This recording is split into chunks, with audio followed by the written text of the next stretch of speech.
Bonjour, ça fait un bon moment que je ne suis pas venu vous retrouver sur YouTube et puis alors est arrivé le fameux coronavirus qui nous empoisonne la vie et je me suis dit que pour nous sortir un peu de la routine, je pourrais vous présenter un sujet ou l'autre qui m'intéresse ou me tient à cœur. Et j'en ai trouvé un, et c'est celui que je vais partager avec vous aujourd'hui. Figurez-vous que, pour vous donner quelques nouvelles, j'étais en Belgique l'année dernière. Ce sera sans doute mon dernier voyage au long cours parce que ça a été assez difficile pour moi étant donné mes difficultés à marcher. J'approche de 82 ans. Et je me suis mis à écrire un 4e tome de souvenirs qui fait suite donc à ma publication de 2016 des 3 volumes de La vie comme un rhume. Ce sera donc La vie comme un rhume, tome 4. Et je suis revenu dans ce tome 4 qui parle de la dernière décade que j'ai vécue sur mon séjour à Rome en 2015. Sans doute, hélas, le dernier. Ce jour-là, je m'étais mis en tête d'aller visiter une église construite par Bernini, et je suis arrivé à pied, rassemblant toutes mes maigres forces déjà, pour découvrir un panneau qui annonçait que l'église était fermée. Et j'étais vraiment enragé. Alors, il y avait un parc en face. Je me suis engagé dans ce parc pour me retrouver ma bonne humeur. Et puis, je suis arrivé de l'autre côté du parc, sur la place du Quirinal, où il y a aussi le palais du Quirinal, qui est la résidence du palais de la République italienne. Le président, plutôt, de la République italienne. Et je me souvenais que il y avait des tas de gens qui attendaient en ligne pour entrer. J'ai demandé de quoi il s'agissait. On m'avait dit, c'est une exposition gratuite. Alors je me suis mis en ligne, moi aussi, appuyé sur ma canne, et ce que voyant, un carabinière et charmant et souriant est venu s'incliner devant moi et me dire, vous n'avez pas besoin de faire la file, monsieur, venez avec moi, vous allez passer avant tout le monde. Et donc, tout le monde avait l'air de trouver ça normal et j'ai suivi le brave homme qui m'a amené à l'intérieur du palais. Et j'ai visité cette exposition. Mais figurez-vous que 5 ans après toutes sortes de malheurs, d'hospitalisation, de problèmes en tout genre, je me souvenais plus du thème de cette exposition. Je me suis dit quand même, c'est grave, j'ai cherché dans mes agendas, tout ça, rien à faire. Et puis, j'ai cherché sur Internet, en français ça ne donnait rien, en anglais ça ne donnait rien. Puis je me suis dit, mais exposition en italien, ça se dit mostra. Alors j'ai écrit Palazzo del Quirinale, mostra, marzo 2015, donc mars 2015. Et là, au miracle, j'ai vu surgir le site du Quirinal et qui tient le recensement avec des images, tout ça, de toutes les expositions qui ont eu lieu au palais du Quirinal depuis 2007. Et donc la mienne s'y trouvait, mars 2015. Et c'est une exposition qui s'appelle Le Prince des Songes. Joli titre. Et il s'agit de l'histoire de Joseph. Attention, celui de l'Ancien Testament, pas le père de Jésus.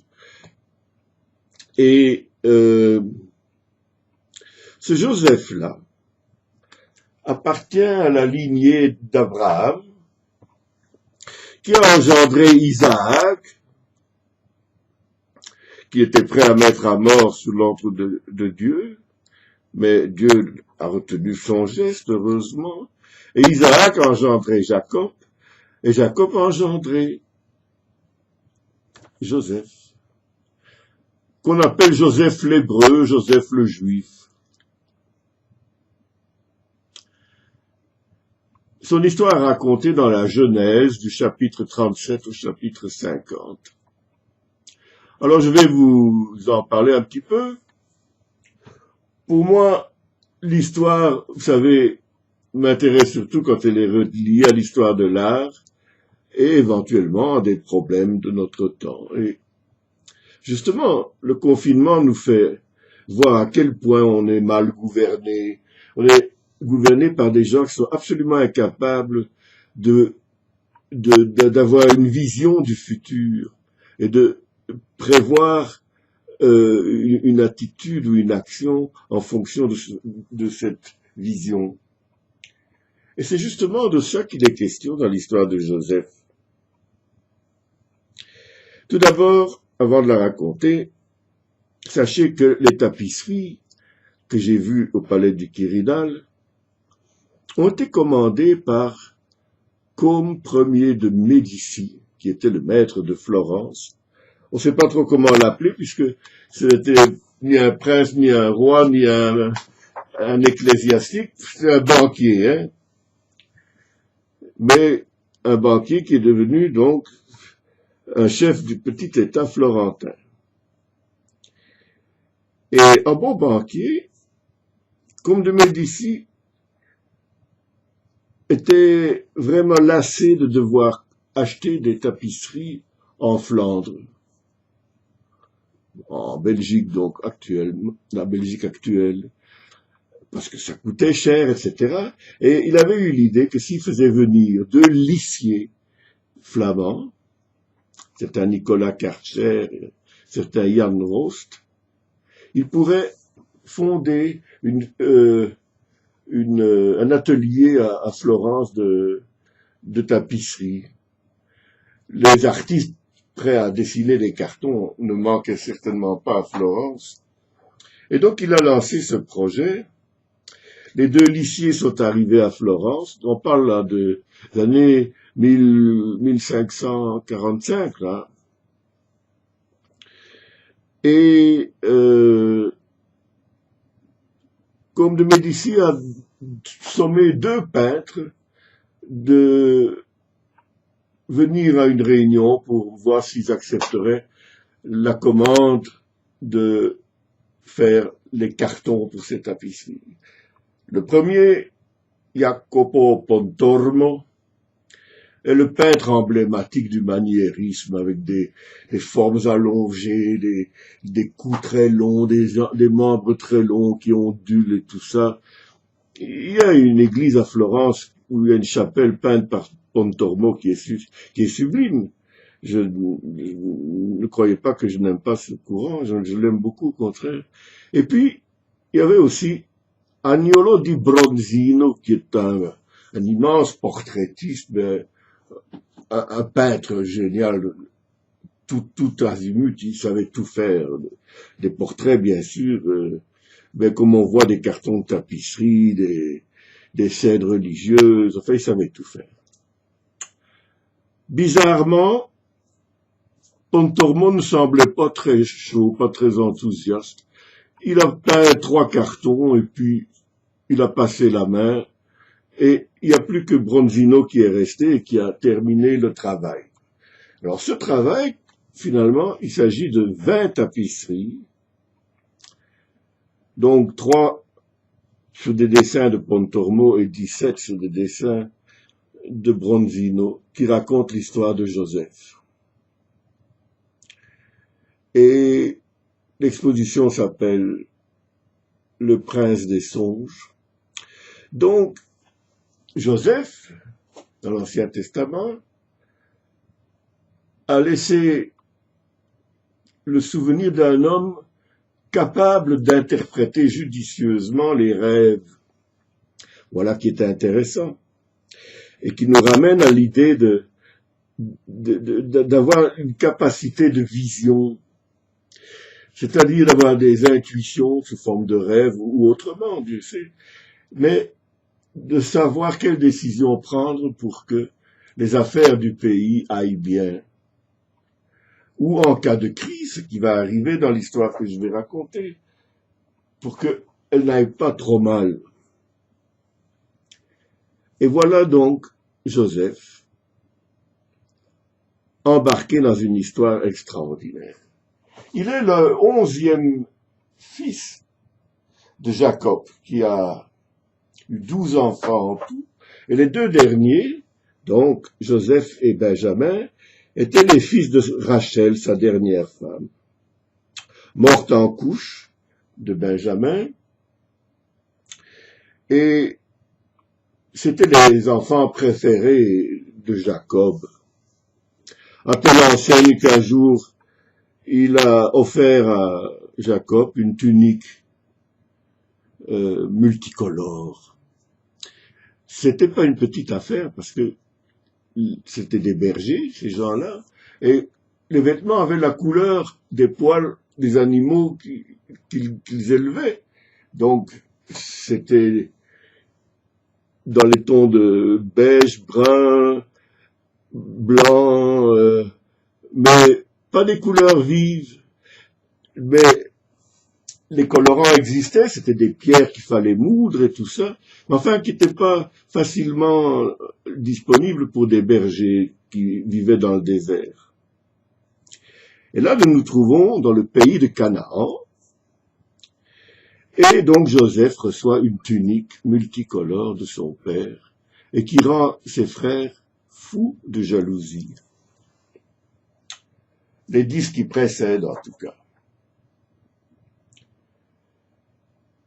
Il se dit, mais pourquoi a-t-il droit à une belle tunique comme ça et pas nous? Et le ressentiment de ses frères grandit. Et voilà qu'ils ourdissent un complot. À la suite d'un rêve que Joseph va raconter à ses frères, il dit, j'ai rêvé qu'il y avait le soleil, qu'il y avait la lune, et puis il y avait moi, et 11 étoiles qui se prosternaient devant moi. Et qu'en as-tu conclu, disent les frères? Il a dit, j'en ai conclu que le soleil était notre père Jacob, la lune notre mère Rachel, moi, c'est moi, et vous êtes les étoiles qui se prosternent devant moi. Ah, c'est donc que tu veux avoir pouvoir sur nous, disent les frères.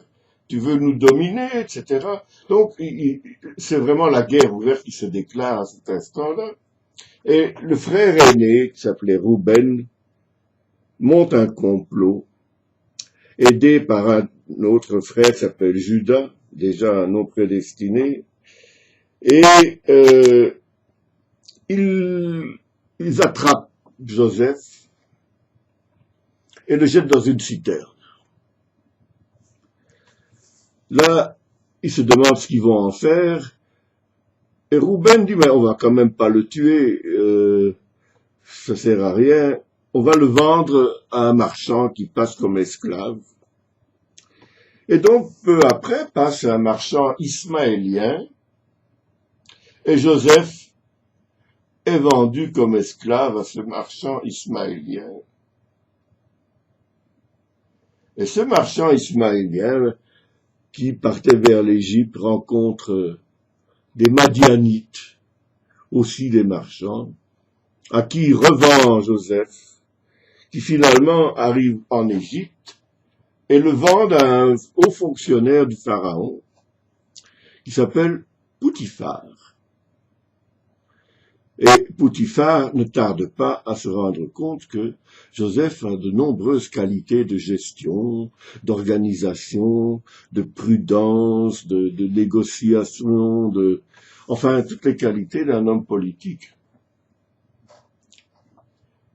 Et il le libère de son statut d'esclave et en fait un de ses adjoints. Et ma foi, les affaires de l'Égypte deviennent prospères avec l'aide de Joseph. si bien que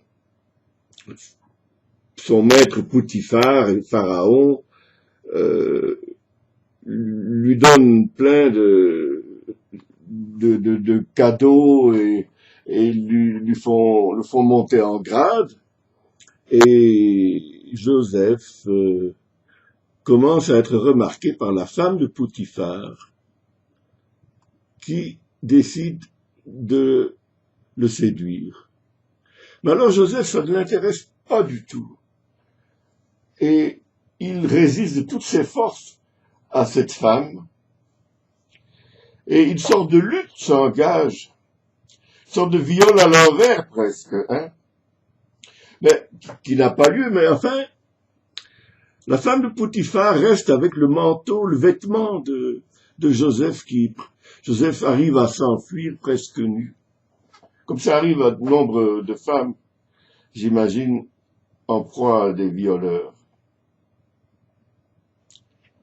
Mais la femme de Poutifar dit à son mari que c'est Joseph qui l'a harcelé.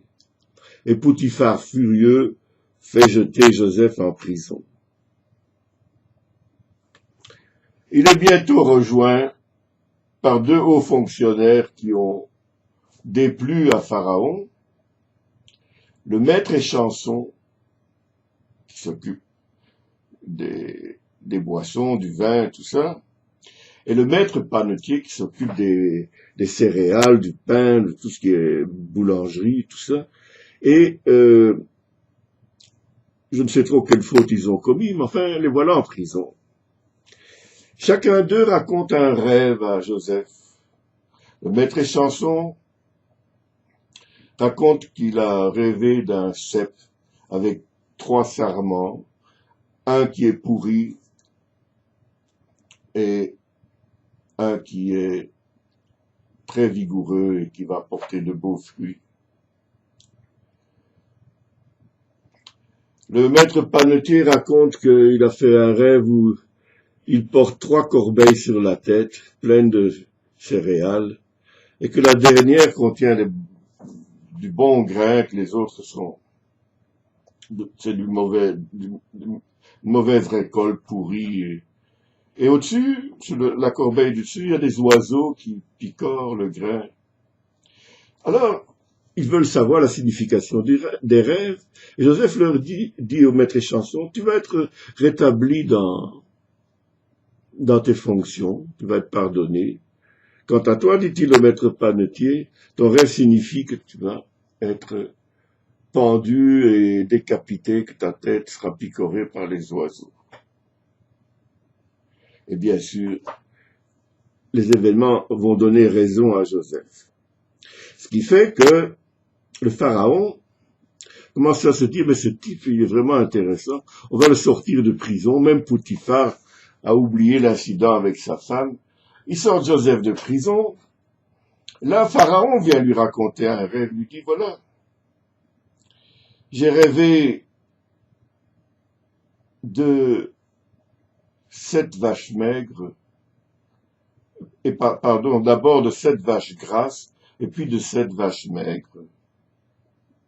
Et puis, j'ai rêvé que 7 princes se faisaient tuer par 7 autres princes avant d'épouser 7 princesses qui tueront leur mari avant d'avoir eu les 7 petits princes qui se marieront et qui seront encore tous les 7 tués par d'autres princes. Sombre histoire. Mais Joseph interprète ça comme l'annonce d'une période de vaches grasses qui arrive, où il va falloir faire des provisions, des réserves immenses pour pouvoir survivre confortablement quand viendra la crise après. Et Pharaon va l'écouter, parce qu'il sent bien que la prédiction de Joseph va se réaliser. Et alors, ce qui se passe, c'est que les autres pays entourants, comme le pays de Canaan, justement, n'a pas eu cette sagesse et ils sont en pleine disette. Et parmi eux, il y a évidemment les propres frères de Joseph qui n'ont plus de quoi manger et qui décident d'aller en Égypte pour s'approvisionner. Là, ils retrouvent Joseph, mais ils ne le reconnaissent pas, s'il est devenu comme une sorte de vice-roi, hein, et ils ne le reconnaissent pas,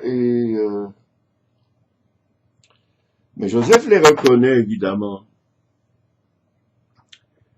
Et alors, ici, Joseph utilise une stratégie assez curieuse. Il fait accuser ses propres frères d'espionnage et il les fait jeter en prison. Là, les pauvres frères se demandent bien pourquoi on les accuse d'espionnage. Et Joseph va les voir et leur dit, mais vous avez laissé votre plus jeune frère auprès de votre père Jacob. Je ne vous libérerai qu'à la condition que je garde un d'entre vous en otage ici. Vous retournerez en Canaan, expliquez à votre père qu'il doit laisser Benjamin venir avec vous en Égypte pour s'approvisionner. Alors, il retient en otage Siméon et les autres frères retournent en Canaan, expliquer à leur père qu'il y a une situation bien compliquée qui se passe et qu'ils doivent arracher Benjamin aux soins qu'il prodigue à son vieux père. Il retourne en Canaan et là, évidemment, Joseph est tellement heureux de revoir son petit frère Benjamin. Les Bronzino a vu ça un petit peu comme une relation de tendresse comme Jésus avait avec Jean l'évangéliste, comme on le voit lors de la dernière scène de Vinci, là, il est couché sur sa poitrine. Il y a des scènes comme ça dans les tapisseries où on voit un Joseph qui a des allures christiques et Benjamin est tendrement dans ses bras sur sa poitrine comme ça. Et voilà. Et là, Joseph autorise ses frères à retourner en Égypte avec une caravane d'ânes chargée au maximum de céréales et de Dieu sait quoi d'autre. Mais il a aussi dissimulé dans le sac de Benjamin une coupe d'argent qui lui sert à faire de la divination. Et donc, quand la caravane est un peu éloignée d'Égypte, il est fait arrêter par sa police. Et en fouillant les bagages, on trouve la fameuse coupe dans le sac de Benjamin. Alors, Joseph dit qu'il faut punir le vol de Benjamin, le mettre en prison, et d'ailleurs les mettre tous en prison parce qu'ils ont tous trempé dans ce complot. Et les frères ont beau jurer de leur grand Dieu qui n'y sont pour rien, jusqu'à ce que Joseph décide de révéler la vérité, dit qu'il est leur frère, qu'ils ont si maltraité quand il était jeune, et qu'il voulait leur faire goûter le désagrément d'être accusé à tort, mais qu'il était prêt à leur pardonner, à condition qu'ils retournent auprès de Jacob et que toute la famille vienne s'installer en Égypte pour ne pas souffrir de la disette, évidemment. Voilà en gros l'histoire. Là-dessus, Joseph se marie avec une certaine Asnath. Ils vont avoir 2 enfants, l'un s'appelle Ephraïm et l'autre Manassé. Ce sera le point de départ de 2 lignées des 12 tribus d'Israël. Et d'ailleurs, Joseph finira par être appelé Israël. Et cette histoire donc marque une sorte de pont entre,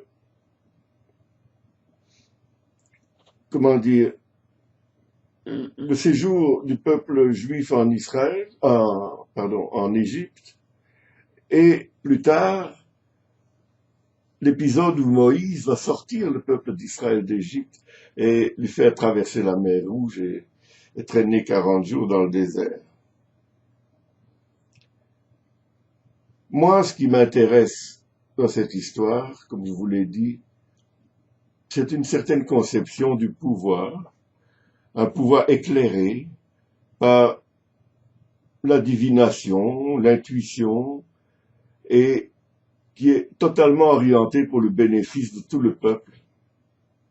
Qualité que semble posséder au plus haut point Joseph le Juif,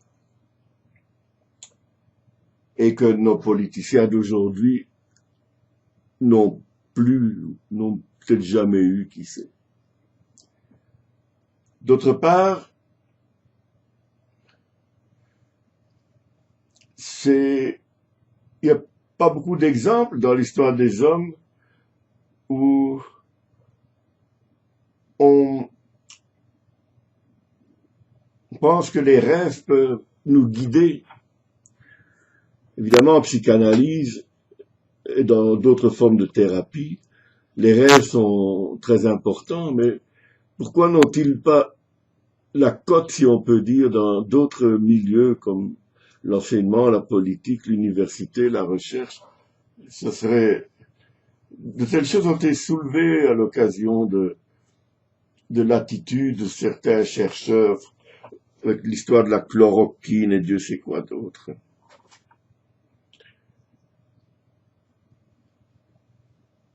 Et enfin, cette histoire,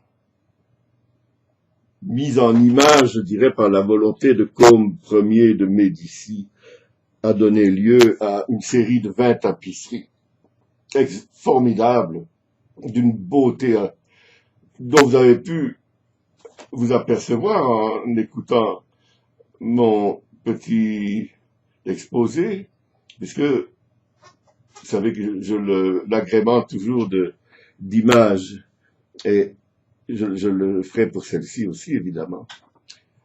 Et il s'agit donc de 20 tapisseries. 10 d'entre elles sont conservées au Palazzo Vecchio de Florence, et 10 d'entre elles sont conservées au Palazzo del Quirinale à Rome. Et ça fait 20 en tout. Elles sont magnifiques. Vous en verrez quelques-unes. Je vous laisse juge. Laissez-vous pénétrer par la beauté de ces tapisseries. On regarde jamais les tapisseries quand on passe dans un château ou un palais, comme si ça n'avait pas de valeur. Et Dieu sait que j'ai appris à aimer les tapisseries avec mon livre sur la licorne. Et je vous enjoins de toutes mes forces à regarder avec de grands yeux ces monuments de la beauté picturale italienne. Voilà, c'est sur ces mots que je vais vous souhaiter une bonne nuit et de souhaiter que vous vous teniez en dehors de l'affliction, des problèmes qui résultent de ce malheureux virus qui nous empêche de vivre heureux ces jours-ci. Ce sera peut-être fini plus tôt qu'on ne pense. En tout cas, c'est tout le mal que je vous souhaite. À un de ces jours, à une prochaine fois, et merci de votre attention.